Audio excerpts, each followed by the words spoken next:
Chapter 5 के short questions को थोड़ा सा डिस्कस करेंगे हम, क्योंकि जो आगे आपका लॉन्ग क्वेश्चन है मोमेंट ऑफ इनर्शिया, उसको हम सेपरेट वीकेंड पे आपको मैं करवाऊंगा ताकि एक दिन आपको मिल जाए उसकी रिवीजन का भी साथ।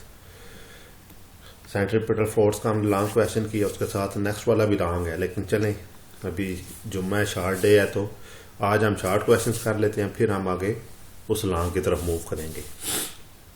अच्छा, इसके सिंपल से, इस चैप्टर के सिंपल से हैं लॉन्ग क्वेश्चंस, कोई इतने कॉम्प्लिकेटेड नहीं है। अच्छा, हमने स्मार्ट सिलेबस के हिसाब से करने शॉर्ट क्वेश्चन, तो आज हम पहले 5 करेंगे, तो बाकी सारे हम इसके बाद में देखेंगे अगले अपने नेक्स्ट लेक्चर में। चलिए क्वेश्चन नंबर 1 से स्टार्ट करते हैं। क्वेश्चन नंबर 1 क्या है? क्वेश्चन नंबर 1 ये है जी,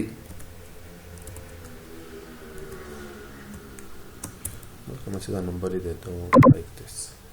अच्छा जी, क्वेश्चन नंबर 1 क्या है? Explain the difference between tangential and angular velocity.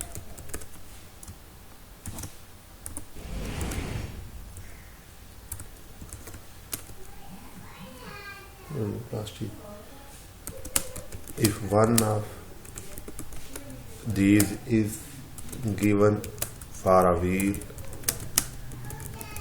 of known radius, how will you find other? Miss question ये है हमारे पास के हमारे पास एक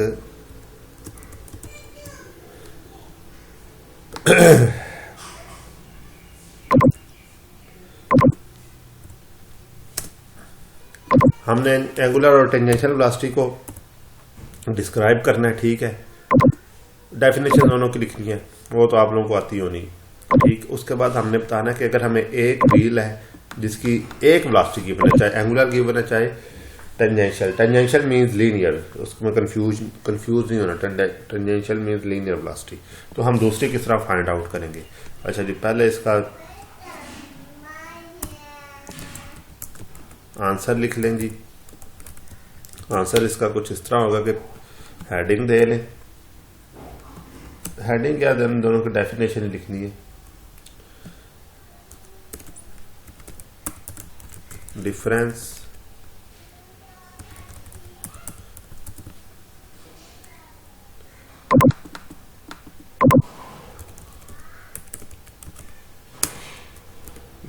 बिटवीन एंगुलर and tangential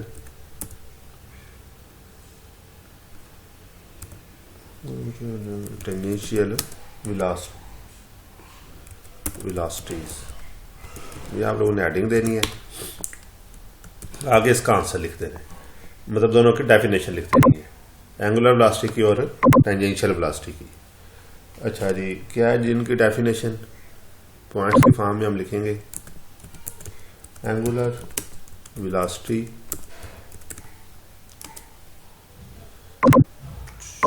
उसका सिंबल डालेंगे एंगुलर वेलोसिटी का ओमेगा,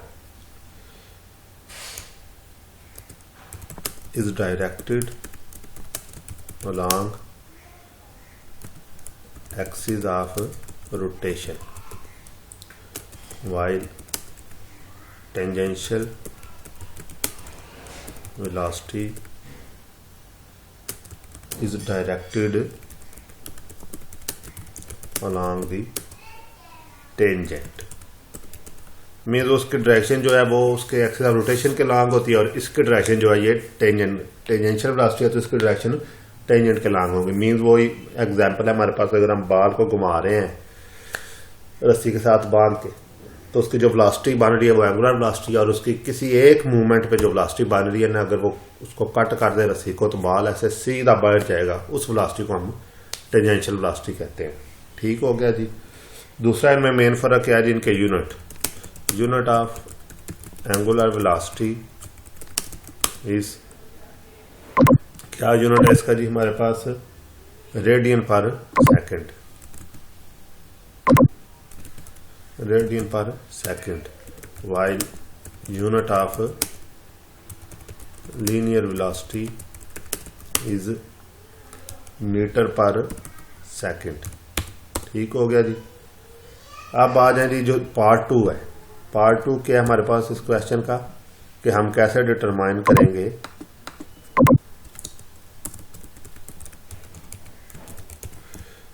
हम इसको कैसे डिटरमाइन करेंगे कि हमारे पास जो एक व्हील है जिसका रेडियस हमें पता है, तो उसकी हमें angular velocity, let's suppose angular velocity पता है, तो हम उसकी लीनियर वेलोसिटी किस तरह निकालेंगे। ठीक है तो हमें पता है एंगुलर वेलोसिटी और लीनियर वेलोसिटी का रिलेशन क्या है।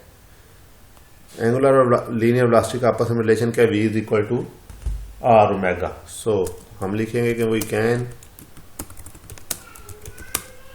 Find the velocity by using the following equation.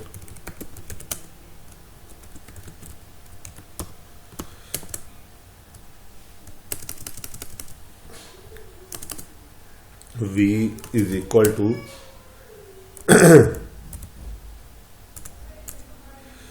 v is equal to are omega. ये हमें रिलेशन हमने प्रूव भी किया है, हमने पढ़ा भी हुआ है। सो ये आपके पार्ट 1 क्वेश्चन 1 का आंसर कि इनका जो रिलेशन है दोनों के, पहले इन दोनों का डिफरेंस बताना, फिर इन दोनों का आपस में रिलेशन बताना। तो इन दोनों का आपस में relation v is equal to are omega है। इसको यूज करते हुए अगर हमें r पता है, रेडियस पता है एक सर्कल का, एक व्हील का, तो हम फाइंड आउट कर सकते हैं कि उस व्हील की एंगुलर वेलोसिटी या लीनियर वेलोसिटी कितनी होगी।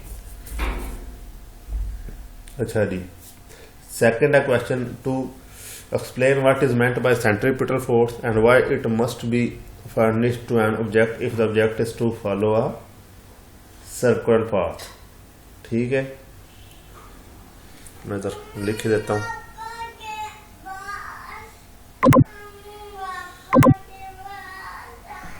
अच्छा जी, आपका क्वेश्चन नंबर है 5.2। ठीक हो गया। अब ये जो 5.2 है मैं क्वेश्चन लिख देता हूं। Explain what is meant by centripetal force and why it must be furnished to an object if the object is to follow a circular path।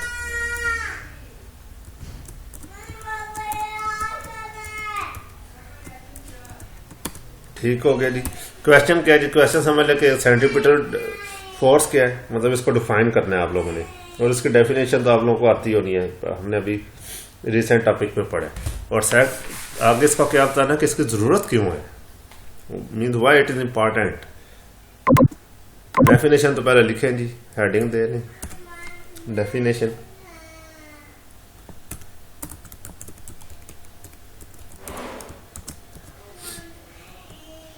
अच्छा, डेफिनेशन को आप किस तरह अपनी मर्जी या फोर जो सी आपको इजी लगे वो लिखनी है, इसमें कोई फिक्स रूल है नहीं। सो इसको डिफाइन हम करेंगे, अ फोर्स विच बेंड्स, जो हमने टॉपिक में पढ़ी थी वही लिखे थे, which bends are normally straight path, which bends are normally straight path into circular path।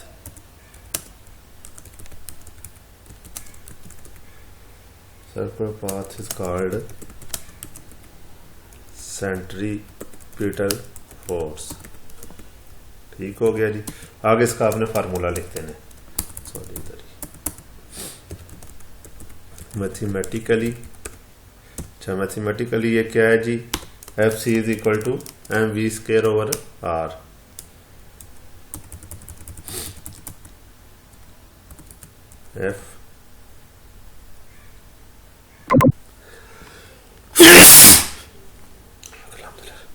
F C is equal to M we square over R. ये जो हमने सेंट्रीपिटल फोर्स का फार्मूला पढ़ा हुआ है, f C is equal to M we square over r. अच्छा, अब नीचे जी हमने बताना है पार्ट 2 का आंसर करना है हमने। पार्ट 2 क्या था जी इसका? Why it must be furnished to an object if the object is to follow a circular path। मतलब ये जरूरी क्यों है? अगर एक ऑब्जेक्ट सर्कुलर पाथ में मूव कर रहा है तो फिर इसकी जरूरत हमें क्यों है? तो वो हमने लिखना है जी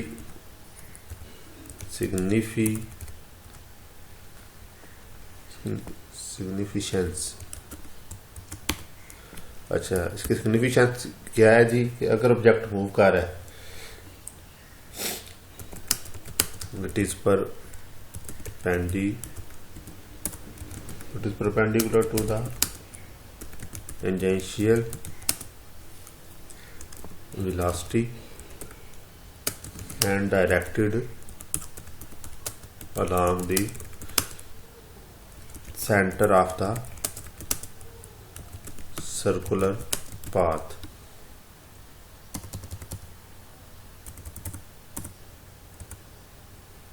It is directed along the circular path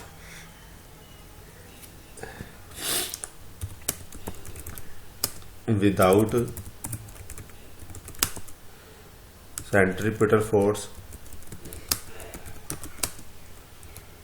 Without centripetal force, body will move along the tangent। Means ये इसकी सिग्निफिकेंस है जी। ये मैं हाईलाइट कर देता हूं आपको, ये लाइन कि अगर आपके पास सेंट्रीपिटल फोर्स नहीं होगी ना तो आपकी जो बॉडी है वो मूव करेगी टेंजेंट पाथ के ऊपर, ठीक है। जबकि अगर आपके पास अगर सेंट्रीपिटल फोर्स है तो वो बॉडी को मूव कराएगी लॉन्ग द टेंजेंट, वो sorry long the circular path. अगर मूव नहीं है तो बॉडी आपकी मूव करेगी long the tangent. Tangent means बिल्कुल स्ट्रेट मोशन, वो सर्कल में आएगी नहीं। अब आ जाए जी आगे आपने नेक्स्ट क्वेश्चन पे, ठीक है जी। जो नेक्स्ट क्वेश्चन है वो है what is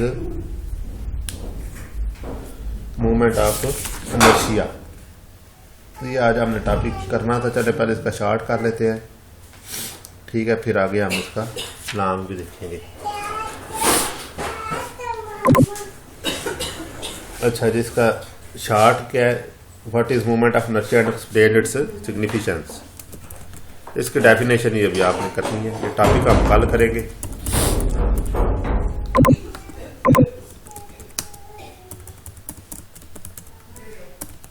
what is movement of inertia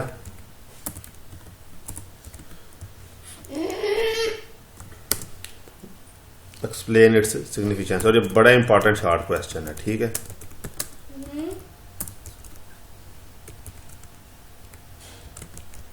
movement of inertia क्या है और इसकी इंपॉर्टेंस क्या है? सिंपल वर्ड में ये है, जिसके ऊपर हमने सेंट्रीपिटल फोर्स किया और उसकी इंपॉर्टेंस क्या है। अब ये टॉपिक है मूवमेंट ऑफ इनर्शिया क्या और उसकी इंपॉर्टेंस क्या है।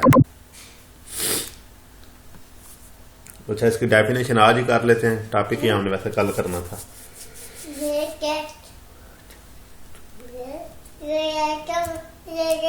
अच्छा, ये इसको हम डिफाइन करेंगे। मूवमेंट ऑफ इनर्शिया की पहले हेडिंग दे लें जी, डेफिनेशन।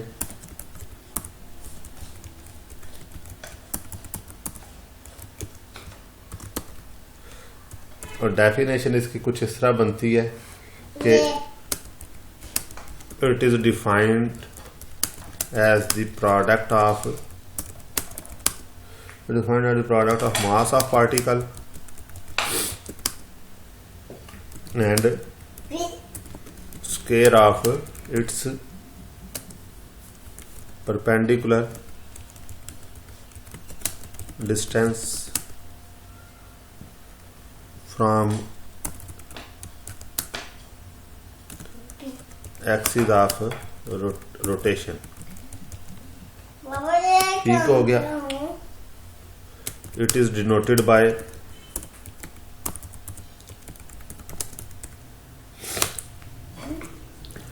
आगे इसका फार्मूला है जी। मैं आपको ये बता दूं ये चीज है क्या। I is equal to M r square. ठीक हो गया जी। एक्चुअली ये ना टार्क, जिस तरह लीनियर मोशन में हम टार्क करते हैं कि उसका एंगुलर उसको मूव कराना है तो आपको टार्क रिक्वायर्ड है। तो that's means in angular motion वो चीज हमारी बन जाती है मोमेंट ऑफ इनर्शिया। वहां पे हमारे पास क्या होता है, tau is equal to R F. यहाँ पे आपके पास आ जाएगा I is equal to, I means moment of inertia, I is equal to M R square. ठीक है जी। इसकी सिग्निफिकेंस क्या है आगे,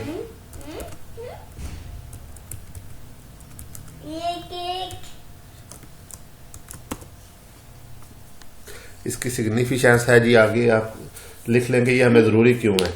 ये ना इसकी जरूरत इसलिए है कि किसी भी चीज को एंगुलर मोशन कराने के लिए ना ये बहुत जरूरी है। क्यों जरूरी है, क्योंकि अगर ये आपके पास नहीं है ना मोमेंट ऑफ इनर्शिया, आपके एंगुलर मोशन जिस तरह वो टार्क में हमने पढ़ा था कि अगर टार्क होगा तो चीज मूव करेगी सर्कुलर पाथ में या रोटेट करेगी। सेम चीज यहां पे है मोमेंट ऑफ इनर्शिया के लिए भी। सिग्निफिकेंस इसकी क्या है जी, लिख ले the moment of inertia plays an important role, plays same role in the angular motion as mass in the linear motion। Means जो आप इनर्शिया की लीनियर मोशन में डिफाइन करते हैं ना कि इनर्शिया क्या है जी, जो कोई भी चीज अपनी मोशन के अगेंस्ट या अपनी हालत के अगेंस्ट रेजिस्टेंस पेश करती है उसको हम इनर्शिया कहते हैं। और यहाँ पे ये इसके एंगुलर मोशन में ना उसे हम मूवमेंट ऑफ इनर्शिया कहते हैं। So in linear motion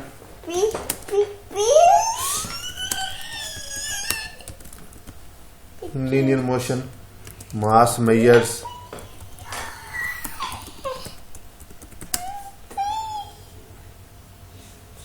linear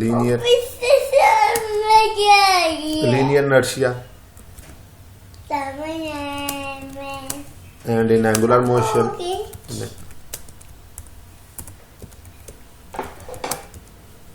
movement of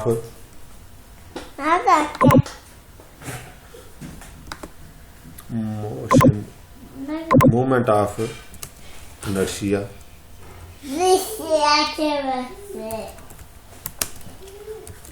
measures the rotational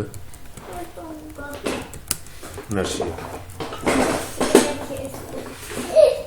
ठीक हो गया जी। मीन्स जो इम्पोर्टेंस इसकी इनर्शिया की है ना उस केस में लीनियर मोशन में वही इंपॉर्टेंस मोमेंट ऑफ इनर्शिया की है in case of angular motion. ये हम कल इसको डिटेल से पढ़ेंगे। अभी आज आप इसकी सिर्फ डेफिनेशन याद रखेंगे। It is defined as the mass of particle and square of its perpendicular distance from the centre of the from axis of rotation. अच्छा, अब आगे है जी, इसको शो किस तरह करते हैं। It is denoted by I is equal to M R square. इसकी सिग्निफिकेंस क्या है कि ये इनर्शिया, तो ये दैट मींस ये इनर्शिया की तरह ही काम करेगा कि किसी भी एंगुलर मोशन की आप स्टेट की हालत को चेंज करने के, आप स्टेट को चेंज करने के अगेंस्ट जो रेजिस्टेंस है उसको हम मूवमेंट ऑफ इनर्शिया कहते हैं। अब आ जाएंगे क्वेश्चन नंबर 4 पे। ये आज 4 ही करेंगे क्योंकि आगे वाले टॉपिक अभी आप लोगों ने कवर नहीं हो गए। आगे फिर एक डेफिनेशन ही है। अच्छा, इसके जो आपके पास आ रहे हैं ना शार्ट डेफिनेशन ही आ रही हैं ज्यादातर। डेफिनेशन इसकी क्या है, क्वेश्चन क्या है जी, व्हाट इज मेंट बाय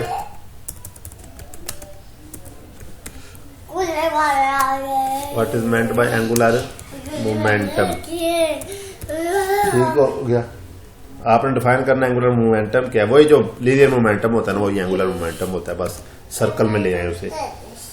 आ गया जी explain the law of conservation of momentum. Means आपने ये बताना है कि law of conservation of angular momentum क्या चीज।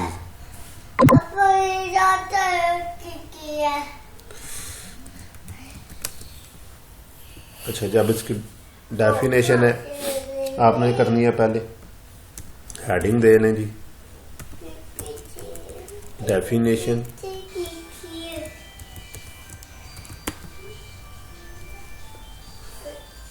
इसको हम डिफाइन कुछ इस तरह करेंगे जी, जिस तरह वो हमारे पास वो है लीनियर मोमेंटम, सेम इधर भी वही चीज आ जाती है। The product of movement of inertia and angular velocity of a rotating body is called angular momentum।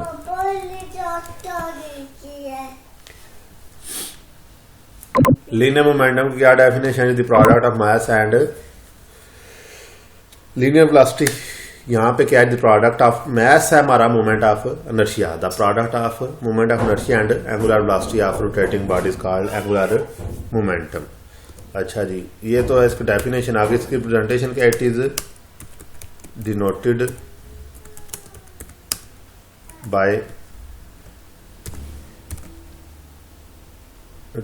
Bye L. Means capital लिखना क्योंकि ये वो वेक्टर क्वांटिटी है। It is denoted by L and it is given bye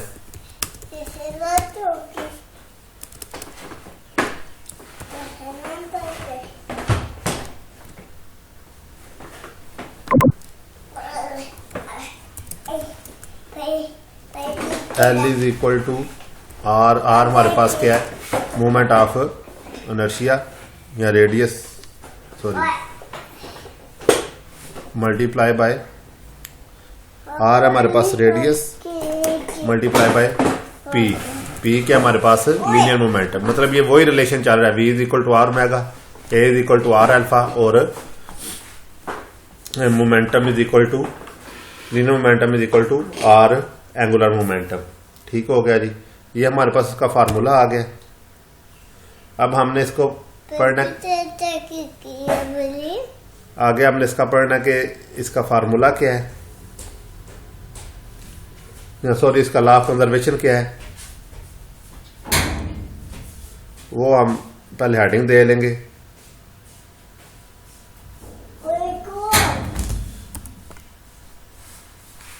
अच्छा जी, इसकी heading क्या है हमारे पास? Law of conservation of angular momentum. ठीक है, हमने law of conservation of angular momentum बताना है। वो क्या होता है? वो क्या है कि जो हमारे पास law of conservation of linear momentum है ना, वो ये है कि total momentum should remain same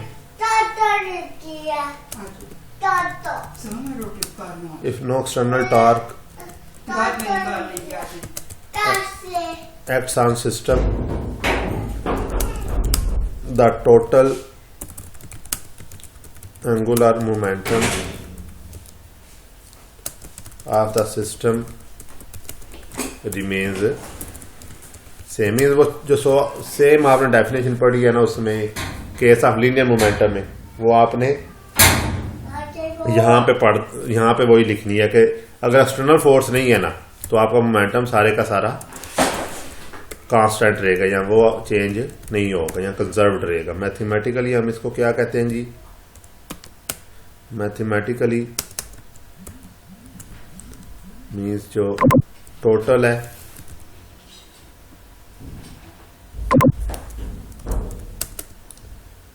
वो है जी हमारे पास L1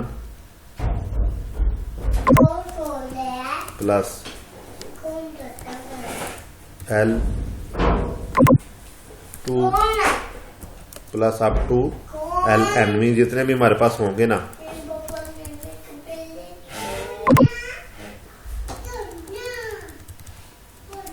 प्लस LN, ये जितने भी हमारे पास होंगे ना, ये सारे के सारे आपके पास कंजर्व्ड रहेंगे, mean is equal to constant भी लिख लें। मीन इन सब का जो है ना टोटल जो रिजल्ट है वो कांस्टेंट आएगा। Law of conservation of angular momentum का रिजल्ट कांस्टेंट आएगा।